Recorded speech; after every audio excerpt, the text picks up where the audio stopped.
आज અહીં ગમે ટેટાણે મૂવી નેરી શકો તા, રીલું નેરી શકો તા અને કી મનોરંજન કરી શકો તા સાહેબ. એકડું દશકો 90 જો આગળ કોઈ સાધન નવું મનોરંજન જો, હા સાહેબ, કોઈ પણ સાધન નવું.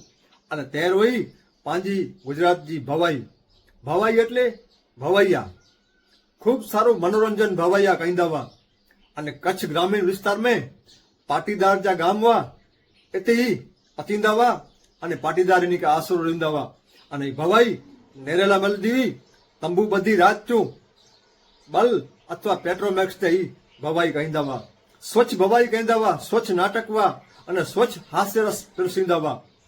અને ખરેખર વચમે ઇન્ટરવલ પે એટલે થઈએ વન્સ મોર થઈએ એટલે ગાય મારું પૈસા દઈ અને ગીત ગારાઈ ₹2 કે ₹5 તે સમય में. અને એ ચોંધાવા હશે ₹5 તો ગાયનું થશે કટ. એના એ અવાજ કરી અને ગીત સુણાઈ દેવા. સે પણ પેનજી મધુર અવાજ મેં તબલે તે અને હાર્મોનિયમ તે. મજા આવી એની નાટકે જા અને મનોરંજન હો, આનંદ હો અને મનોરંજન જો.